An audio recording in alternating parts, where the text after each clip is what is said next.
In the case of Lavar Ball, you can admire what he's doing from the perspective of his pursuit of being completely independent and not having to answer to anybody else, which is why he pursued the co-branding relationship with one of the big three, Adidas, Nike, or Under Armour. The problem with it is that his son is an unproven commodity. What you did at UCLA doesn't necessarily translate into what you're going to do on the NBA level. He's placing a level of belief in his sons, and that's in his son Lonzo, rather. That's to be admired.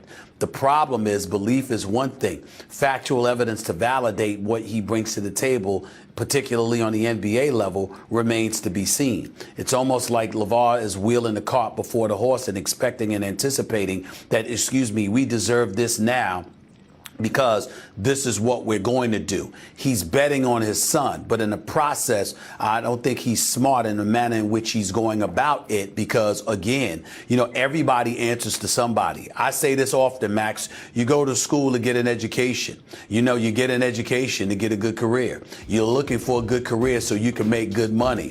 Lavar Ball clearly intends to bypass as many layers as he possibly can, and there's no harm in that, because a lot of people have attempted to do such things. The problem is it has to be sensible, and I don't think at this particular moment in time it appears to be, in terms of the price of the shoes. And then to come out with a tweet saying, if you can't afford it, you're not a big baller, it harkens me back to what Shaquille O'Neal tweeted yesterday, talking about, and I'm paraphrasing here because I don't have the tweet in front of me, but to paraphrase, he essentially said, big ballers don't, I don't know what the word he used, but, sell overpriced shoes to kids.